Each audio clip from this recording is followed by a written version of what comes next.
Avant toute chose, bonjour à tous. Avant toute chose, merci à Armel Dupas parce que nous sommes chez lui. Regardez, il y a un piano. Là, il m'a installé dans des conditions qui sont des conditions de rêve. Et ce qui va suivre ne serait pas possible s'il n'était pas là et s'il ne m'avait pas invité chez lui. Donc, je suis particulièrement ému pour ça. Et je vais vous parler un peu de l'année 1984. Chacun de nous a des moments dans sa vie qui sont des moments de peine intense, des moments de joie intense. La naissance d'un enfant, la rencontre de la femme de sa vie, un moment clé qui détermine le reste de votre vie. Et puis il y a des moments qui prêtent à la méditation parce qu'on a fourni un effort absolument considérable qu'on ne soupçonnait pas, dont l'énergie, on ne soupçonnait pas l'énergie que ça demandait. Et à des moments, on est obligé de concentrer toute son énergie pour que l'événement puisse se produire de manière la plus probante possible, la plus efficace possible, la plus satisfaisante possible. Alors pourquoi 1984 ? Parce que cette année-là,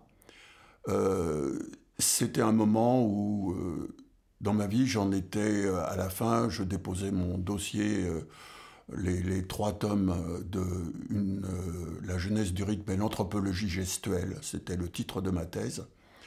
Et donc, je déposais, c'était d'abord en 1983. J'étais obligé de déposer les 3 volumes et les donner à chaque membre du jury, qui était 6 au nombre de 6. Et donc, je croyais défendre en 1983 et il m'a fallu attendre 6 mois. Vous imaginez un peu l'angoisse que ça génère, d'attendre 6 mois au moment où on doit fournir un effort terrible, qui est une soutenance. Bon, c'est un moment marquant d'une vie.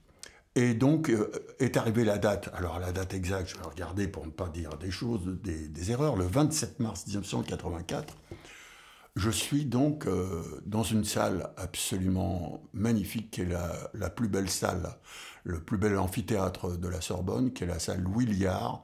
Et quand vous rentrez par la petite porte de la Sorbonne, vous avez droit devant, et il y a un petit hall, et sur la droite, il y a cette porte, et cet amphithéâtre qui est absolument sublime, et extrêmement impressionnant. Et avant, juste avant, il y a un panneau avec toutes les thèses, les titres des thèses et les dates de soutenance.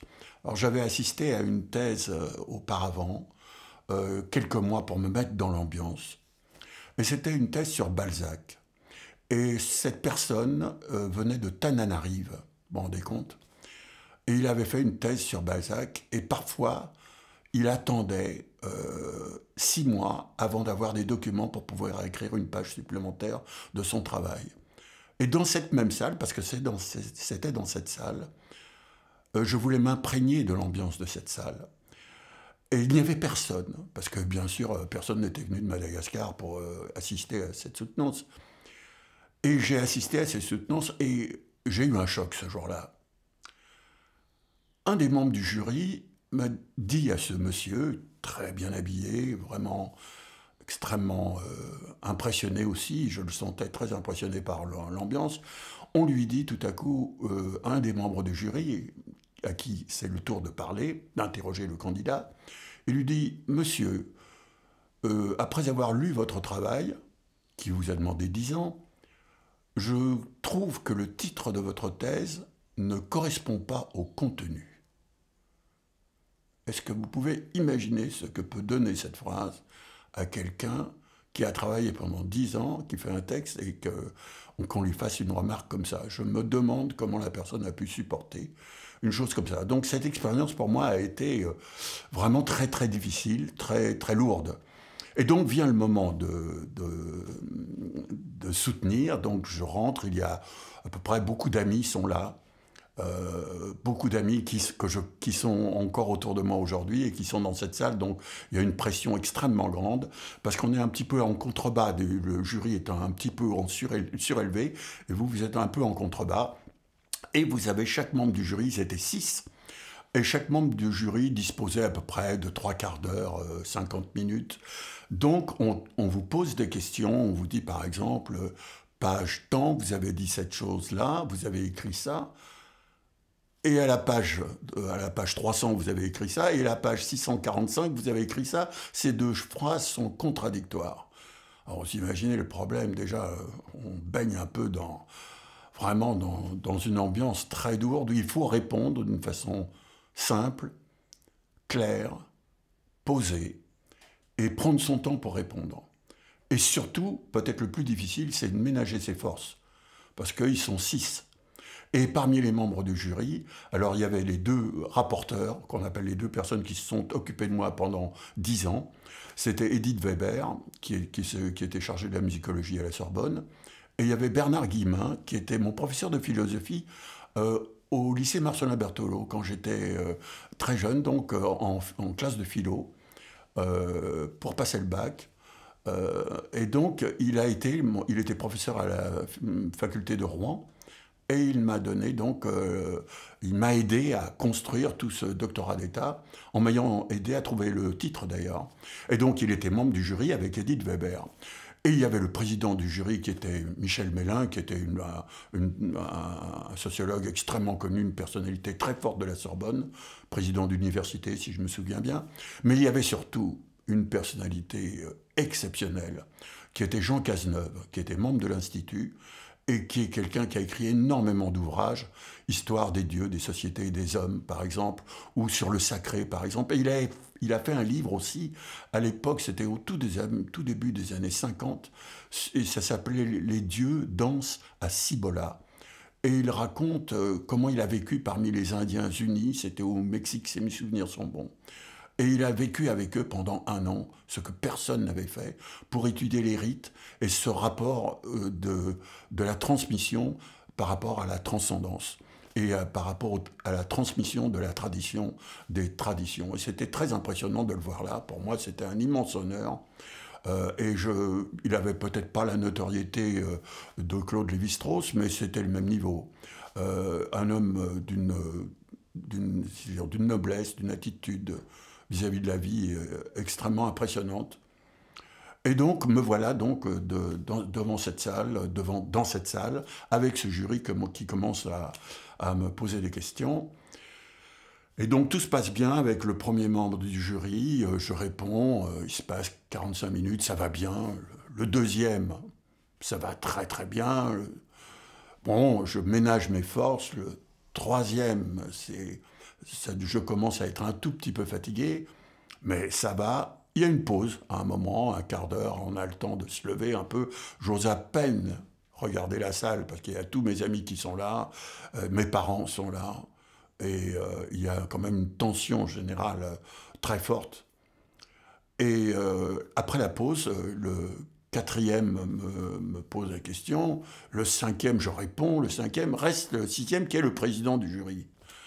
Et là, hélas, cette personne commence à m'enfoncer, mais d'une façon absolument terrible.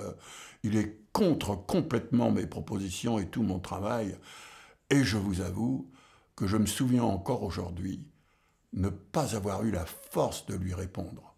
J'avais plus de force, quoi. Et je lui ai répondu, Bernard Guillemin, donc mon rapporteur, m'a tendu une perche, il me dit « mais vous voulez parler de René Guénon et de la vision du monde qui est une vision plus ésotérique qu'une vision anthropologique » parce qu'il m'avait posé des questions sur les mystères d'Éleusis. Est-ce que j'avais des informations nouvelles? Bien entendu que je n'en avais pas. Et il avait appuyé sur l'endroit où ça fait mal, quoi, à l'endroit où forcément je n'ai pas de réponse. Donc je ne sais pas ce que j'ai répondu pendant ces 45 minutes-là. J'étais intérieurement noyé, quoi. Je me dis, oh là là. Et donc, il s'est passé après, il y a la délibération qui durait 1 heure. Et après, on revient et le président du jury dit que je suis donc nommé docteur ès lettres et sciences humaines avec la mention très honorable. C'est la plus haute mention parce que si j'avais eu la mention honorable, ça veut dire que la thèse ne vaut pas grand-chose. Donc il fallait absolument avoir très honorable. Donc sans doute que Jean Cazeneuve et les autres membres du jury ont dû batailler contre le président pour que j'obtienne cette mention. Et donc tout ça pour vous donner, vous voyez, l'ambiance et le cadre dans lequel j'ai dû défendre ce travail et dans quelle situation psychologique intérieure j'étais. et comment j'ai introduit ce travail. Alors je vais vous lire, là je vais prendre mes lunettes, je vais me trouver dans une autre situation, je vais vous lire, c'est l'introduction que j'ai faite devant ces 6 personnes, membres du jury. Il y avait Michel Imberti aussi et Daniel Piston, je ne les ai pas nommés, il faut les nommer, qui sont aujourd'hui encore en activité et qui sont des personnalités fortes de l'université. Donc il fallait absolument que je leur rende honneur aussi. Donc cette introduction commence comme si, alors vous imaginez que j'arrive à peine à lire mon texte, quoi. J'ai un texte, je suis là, j'ai les mains qui tremblent, je suis là, il y a donc tous les amis derrière, tout ça, puis il y a une ambiance, je suis en train de regarder, vous voyez, tout le monde, parce qu'il ne faut pas que je m'adresse à une personne, comme ils sont 6. Il faut que je balaye des yeux tout le monde, les personnes les unes après les autres. Alors, ça aussi, c'est un travail qui est une épreuve. Alors, ça commence comme ceci. Voilà, je vais donc vous lire ce texte que j'ai présenté avant que,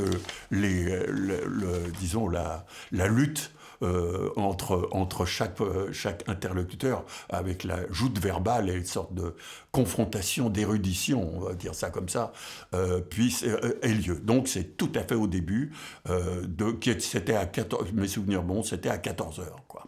Alors voilà, je leur lis donc le texte suivant. La genèse du rythme et l'anthropologie gestuelle se présentent comme la tentative d'une synthèse qui concerne à la fois le préhistorien, l'historien des religions, l'ésotériste, le philosophe, le psychanalyste, le musicien et le musicologue. Nous avons établi les fondations de notre travail à partir des ouvrages de André Leroi-Gourhan. C'était à l'époque quelqu'un qui était très très en vue comme préhistorien.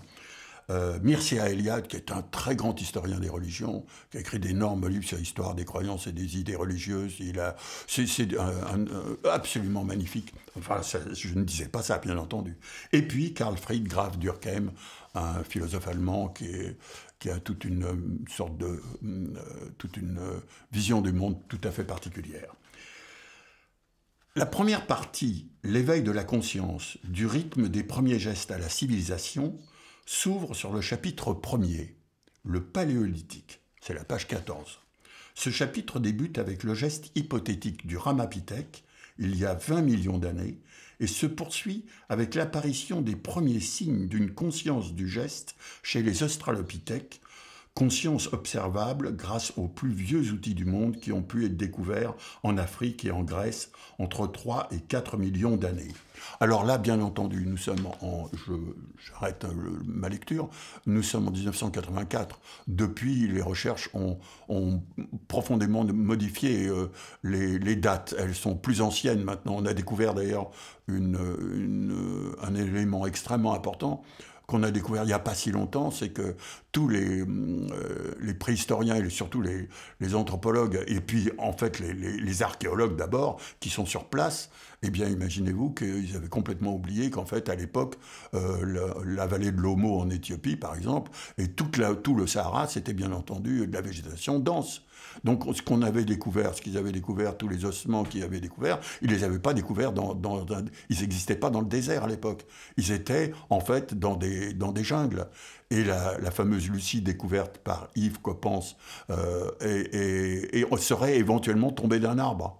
Ce squelette que Yves Coppens a reconstitué, il serait tombé d'un arbre. Donc en fait, on n'est pas du tout dans un désert. Donc vous voyez, il y aurait une réactualisation de tout mon ouvrage, de tout ce travail-là. Il y a peut-être la partie préhistorique qui serait à revoir. Tout le reste de ce que je vais vous lire tient encore le choc aujourd'hui. Donc je reprends ma lecture.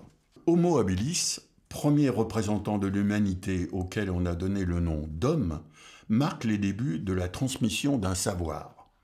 Les archéanthropes élaborent de véritables techniques du geste dont l'existence est prouvée grâce aux outils de plus en plus perfectionnés qu'ils ont utilisés entre 1,9 million d'années et 100 000 ans.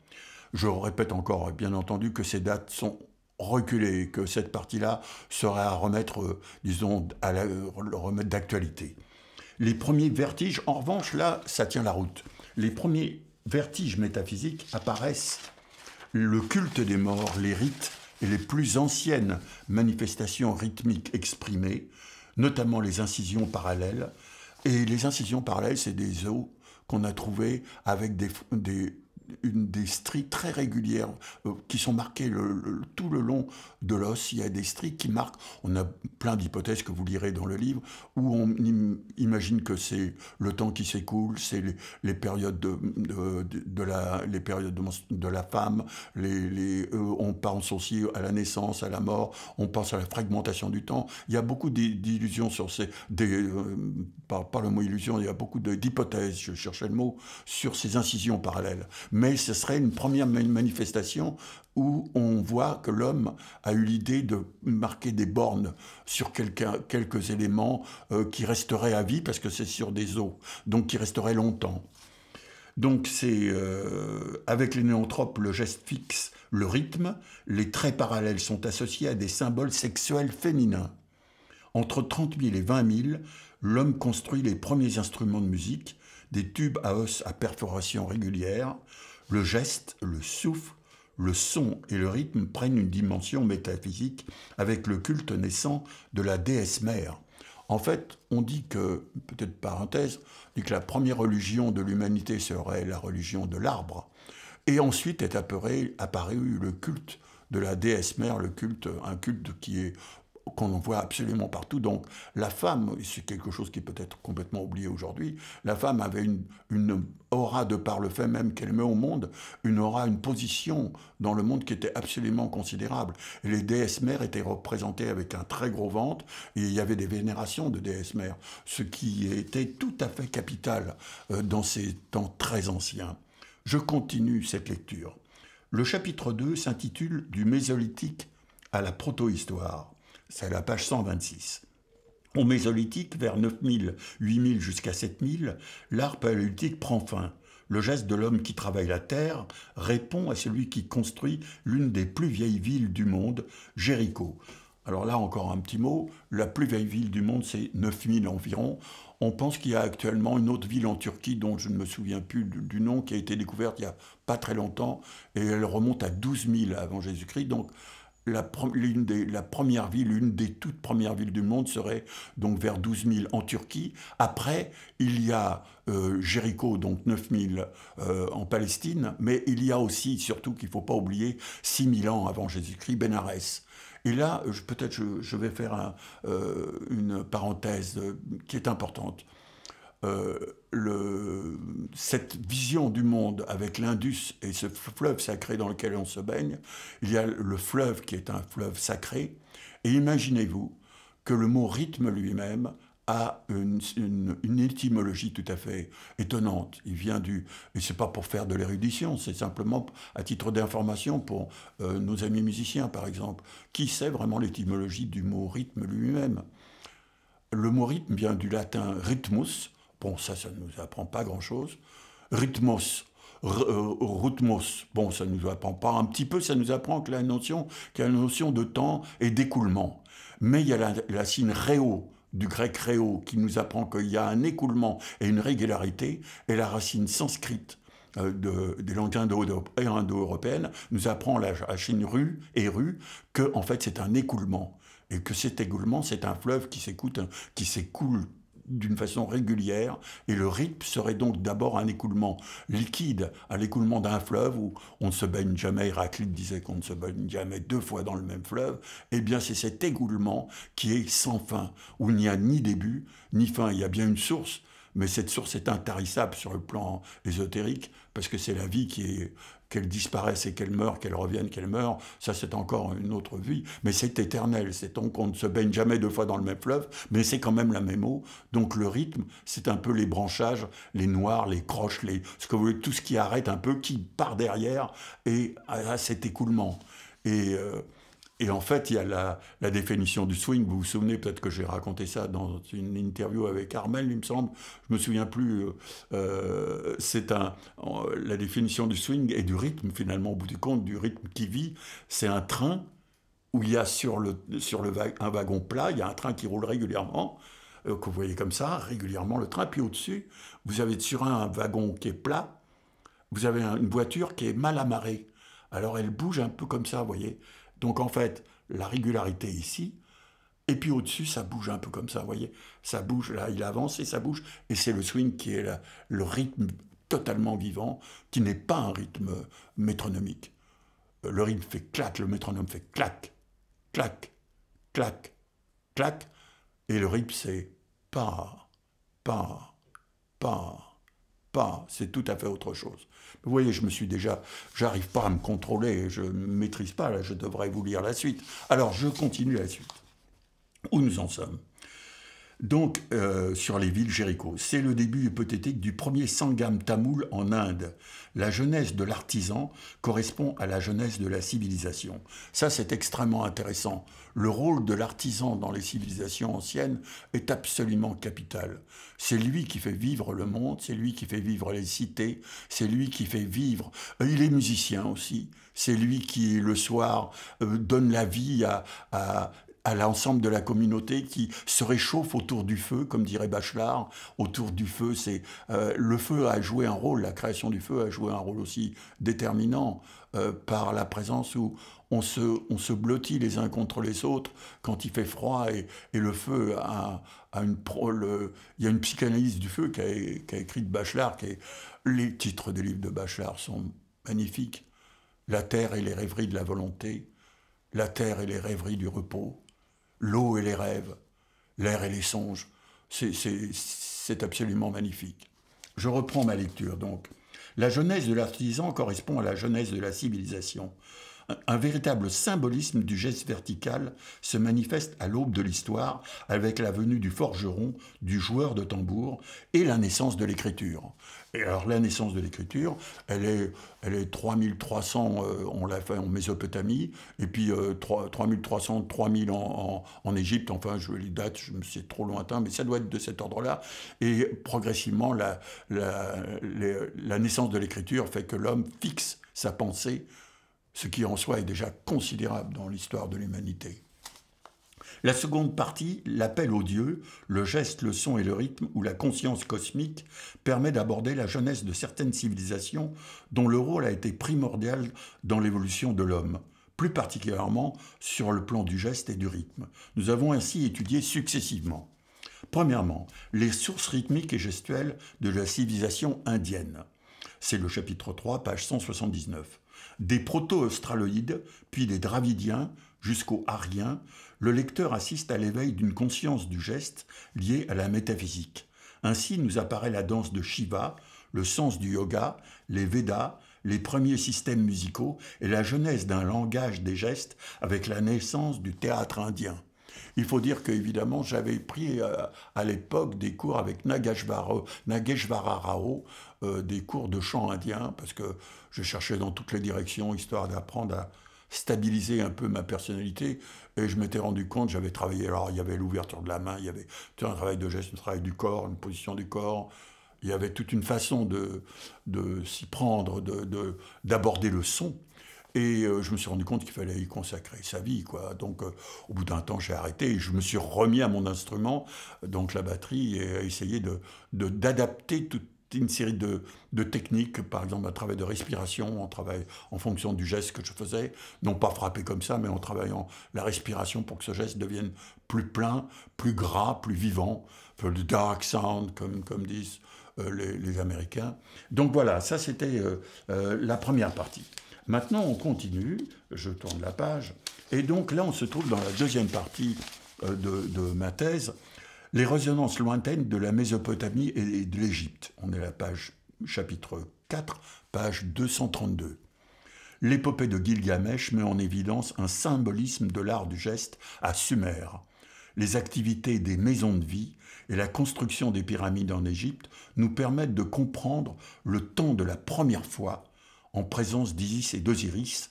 Les dieux égyptiens de la musique sont présents, le verbe créateur conduit au grand silence. Alors là, il y a une hypothèse que j'évoque, c'est une hypothèse qui paraît un peu délirante, mais qui a son intérêt, même si elle est sur le plan de la réalité historique, elle doit être complètement fausse. En revanche, il y a des historiens, des préhistoriens et des ésotéristes qui se sont posé la question. Alors je ne sais pas trop où on en est aujourd'hui, mais la construction de la plus grande pyramide d'Égypte, Khéops, eh bien, on avait l'habitude de tourner autour avec des tambours et avec toutes des processions autour de la pyramide. Alors vous allez me dire pourquoi?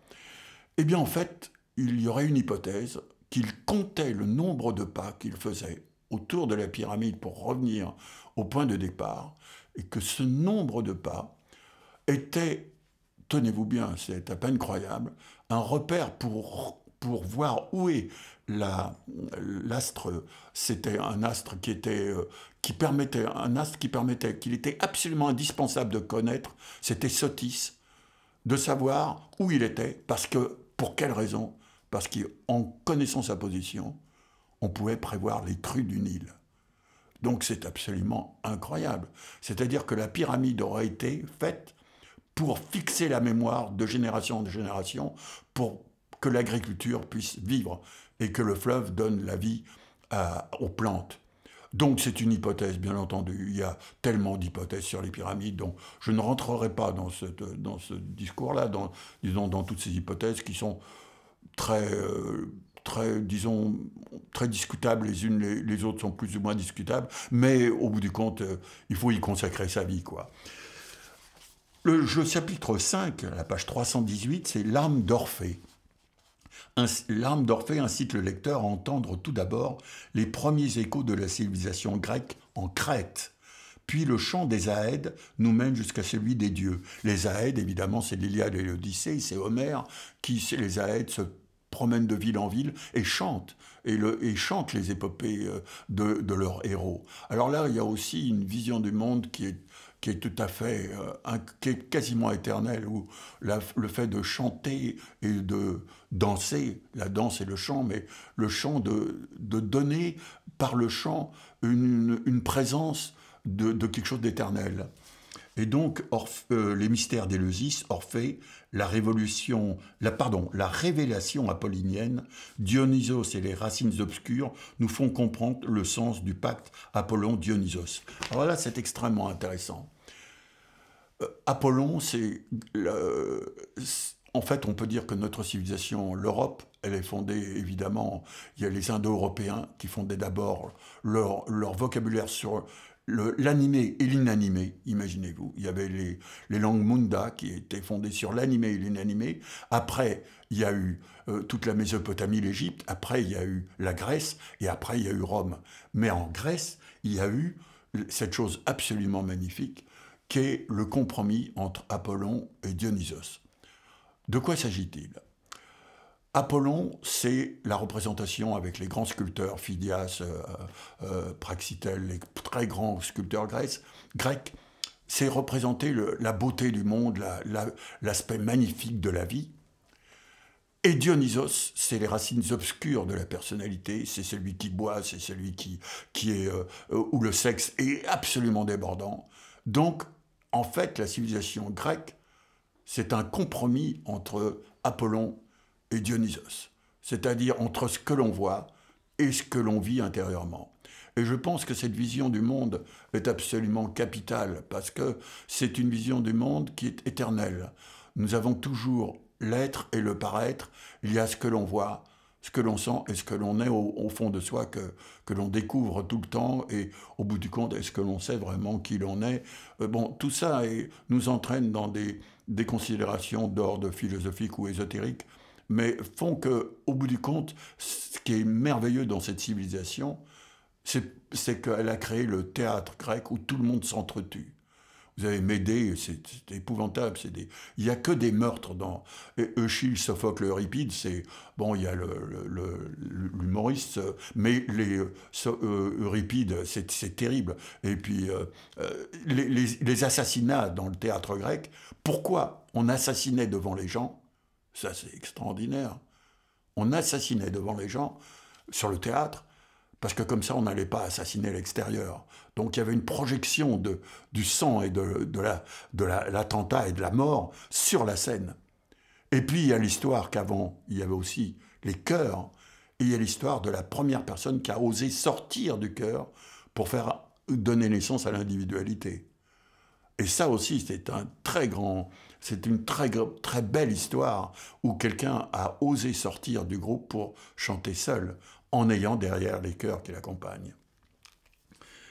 Donc après les structures du rythme et l'éducation du geste et de la maîtrise du rythme en Grèce, voici les rythmes des cérémonies antiques que l'on prépare dans la genèse de la tragédie grecque, donc Échille, Sophocle et Euripide, c'est ce que je viens d'évoquer, et trace le chemin aux philosophes pré-socratiques qui élaborent une véritable musique des idées. Ils s'interrogent, ces philosophes, ces pré-socratiques, sur les sources de la vie, sur le mouvement et l'immobilité. On entend ainsi successivement les voix de Thalès de Milet, Anaximandre, Anaximène, Pythagore, Héraclite, Éphèse, les Éléates, Empédocle d'Acrigente, Anaxagore de Clazomène, les atomistes, les sophistes. Les sophistes, Protagoras, c'est quelque chose d'absolument extraordinaire. Ce sont des textes parfois très courts, où il y a une pensée qui vous emmène... qui est une réflexion pour la vie, quoi. C'est quasiment hors du temps. Et vous avez Platon qui définit... Alors oui, il y a d'abord le bâton symbolique de Socrate, le bâton qui se lève, et puis Platon qui définit le rythme et la métaphysique qui y correspond, et Aristote qui disloque l'harmonie des sphères. La première théorie du rythme musical voit le jour grâce à Aristoxène de Tarente, mais déjà les germes d'un malentendu fondamental apparaissent. Le profane se distingue du sacré. Et là, ça commence, si vous voulez bien, il y a aussi cette vision du monde, c'est que la notion de profane et de sacré n'existait pas, parce que tout était sacré dans les civilisations anciennes. C'est-à-dire qu'il n'y avait pas la notion tout était en fonction de la vie et de la mort, et en fonction d'une vie qui préparait à la mort. Et cette vision du monde est aujourd'hui, sauf peut-être évidemment tous les gens qui sont croyants, mais ça ne fait plus partie de la vie de tous les jours en Occident, par exemple. Alors que Dieu sait qu'à un moment, tout cela faisait partie d'un ensemble, d'un tout, quoi. Oui, je disais donc cette phrase où le profane se distingue du sacré. Il y a Jean Cazeneuve qui a écrit un livre où le sacré a-t-il disparu. Enfin, c'est pas le titre exact du livre, mais il s'interroge sur cette notion-là. Et je crois que là, il y a quelque chose de tout à fait capital dans l'histoire des civilisations où tout à coup tout bascule complètement. Et on commence à confondre fondamentalement savoir et connaissance. La danse devant l'arche, nous en sommes au chapitre 6, à la page 556, conclut la seconde partie par l'étude de textes sacrés, la Bible, qui permet d'entrevoir le symbolisme lié à la genèse de la musique. Et il se trouve que Haïk Ventura est une personne qui a étudié la Bible et qui a découvert un livre absolument passionnant, des études absolument extraordinaires, qui a découvert qu'il y avait un langage musical à côté des textes bibliques. Et que la découverte de ce langage musical faisait qu'en fait, on pouvait lire la Bible d'une façon complètement différente et d'y comprendre des voix qui étaient un peu insoupçonnées, quoi, dont on ne pouvait pas imaginer la présence. Un saut considérable, alors je continue ce texte que je disais donc, je lisais à voix haute devant le jury, devant les 6 membres du jury et devant tous mes amis et le monde qu'il y avait derrière dans cet amphithéâtre Louis Liard à la Sorbonne. Un saut considérable dans le temps, justifié à plusieurs reprises, introduit maintenant le lecteur dans le XXe siècle. La troisième partie de notre travail s'intitule « L'art royal, la métaphysique du rythme et la conscience du geste ». Le chapitre 7, le regard de la psychanalyse, pose le problème des racines inconscientes du geste vertical et la situation de l'art et de l'artiste du point de vue de cette science. L'étude de 2 exemples permet d'émettre l'hypothèse suivante. Le percussionniste au XXe siècle frappe sur un cordon ombilical infini comme étant perpétuellement un meurtre symbolique.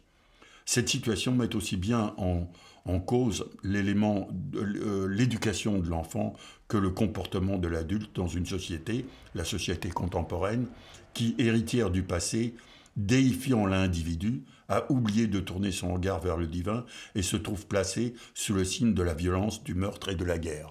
Alors, moi-même, j'ai dû dire ça lors d'une interview, je ne sais pas si c'était avec Armel ou pas, mais il y avait là c'est une anecdote personnelle, mais qui donne un sens à ce que je vous dis, c'est que je me souviens très très vaguement, et pourtant ça m'est resté.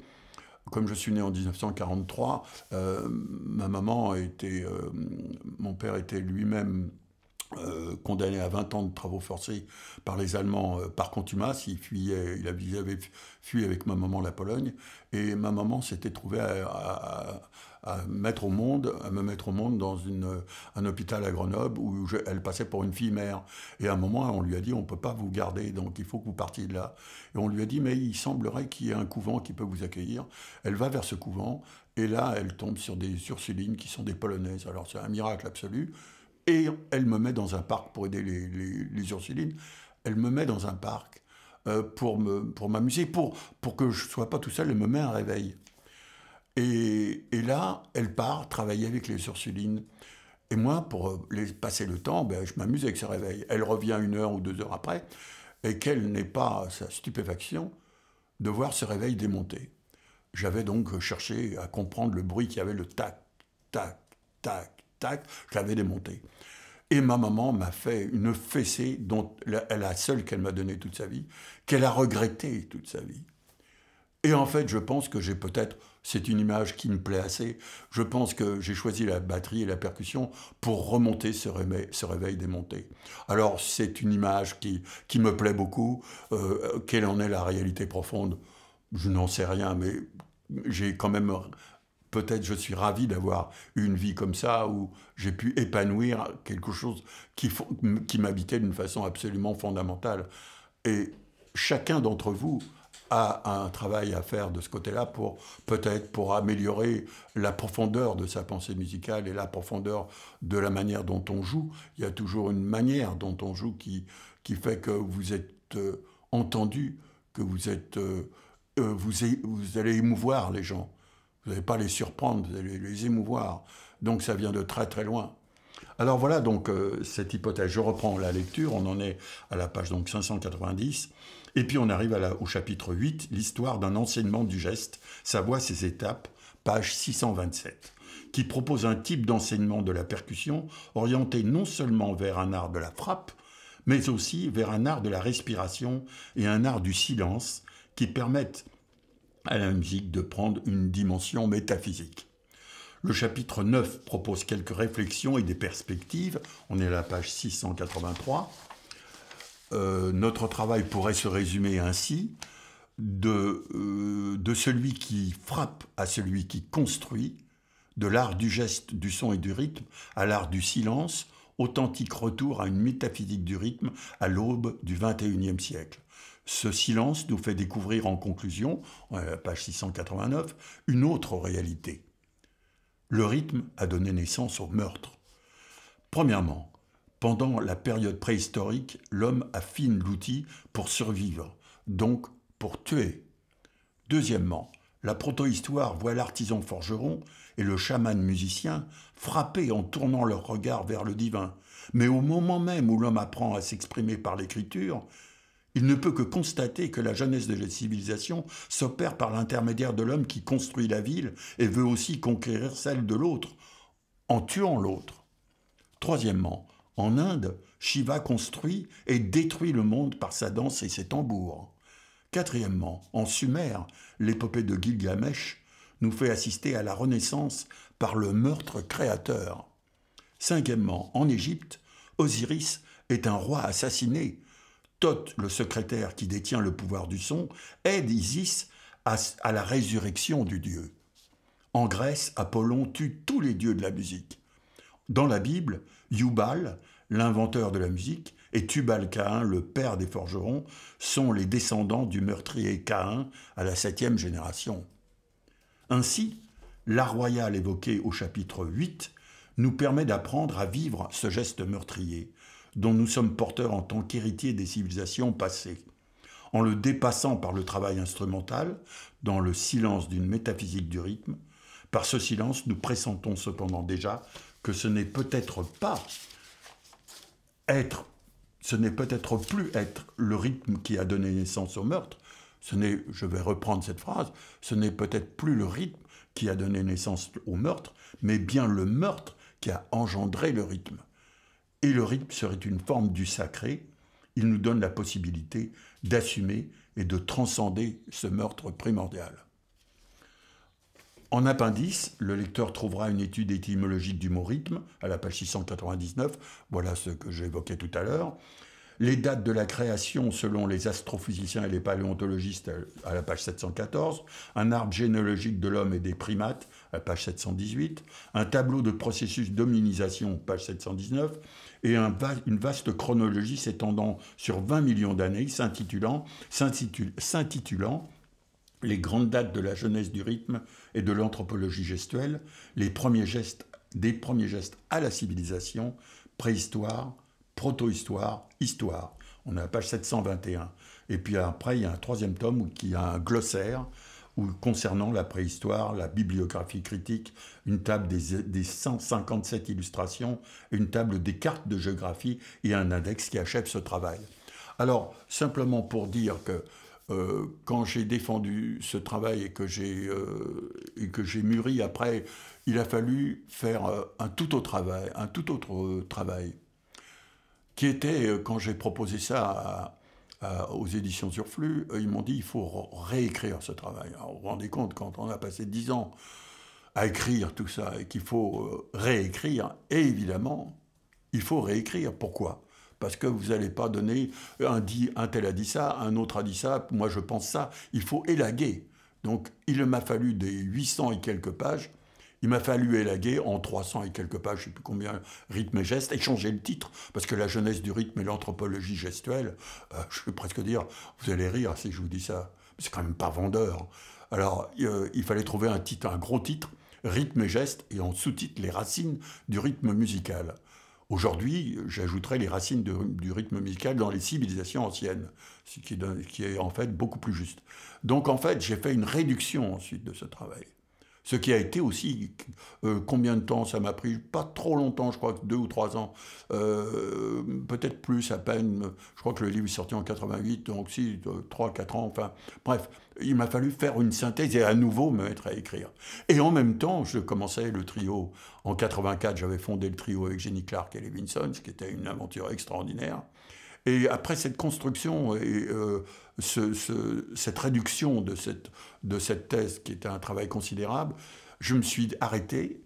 Et j'ai écrit donc Rythme et geste, les racines du rythme musical dans les civilisations anciennes.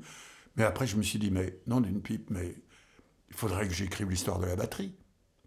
Puisque j'ai écrit l'histoire des civilisations avec l'histoire de ce geste, je vais raconter l'histoire de mon instrument. Et ça, Armelle m'avait invité pour faire une interview là-dessus, quelle n'avait pas été ma stupéfaction de voir, je vous l'avais déjà, j'avais déjà évoqué ça devant vous, quelle n'avait pas été ma stupéfaction de voir que personne dans le monde n'avait écrit une histoire de la batterie de jazz.